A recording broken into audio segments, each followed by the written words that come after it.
শিক্ষামন্ত্রীর পদত্যাগের দাবিতে চট্টগ্রামে বিক্ষোভ কর্মসূচি পালন করেছেন এইচএসসি পরীক্ষার্থীরা। বিস্তারিত জানাবেন আকরাম হোসেন। আকরাম, কি দেখছেন সেখানে জানাবেন। ধন্যবাদ। আমরা আছি এখন চট্টগ্রাম ১৬ শহর শিক্ষা বোর্ড আছে, শিক্ষা বোর্ডের সামনেই আপনারা দেখতে পাচ্ছেন। শিক্ষা বোর্ডের সামনের সড়কের উভয় পাশে কিন্তু শিক্ষার্থীদের অবরোধ করে তারা মিছিল করছেন, বিক্ষোভ প্রদর্শন করছেন। তারা বলছেন দফা এক দাবি এক, শিক্ষামন্ত্রীর পদত্যাগ বলে তারা স্লোগান দিচ্ছেন।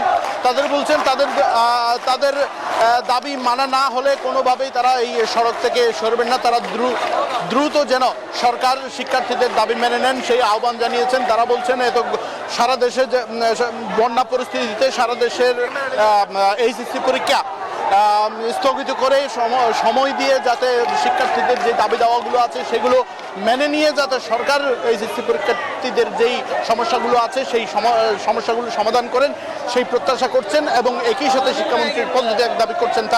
তারা বলছেন কিছুক্ষণ আগেই কিন্তু এই শিক্ষা বোর্ডের সামনে শিক্ষামন্ত্রীর তারা একটি প্রতীকী গায়েবানা জানাজা পড়েছেন এবং একই সাথে তারা বলছেন যতক্ষণ পর্যন্ত সরকার তাদের দাবি মেনে নেবে না ততক্ষণ পর্যন্ত তারা এই সড়ক থেকে উঠবেন না এবং তাদের বিক্ষোভ অব্যাহত থাকবে বলে জানিয়েছেন। আপনারা দেখতে পাচ্ছেন শিক্ষার্থীরা কিন্তু এখন তারা মিছিল করছেন, বিক্ষোভ প্রদর্শন করছেন।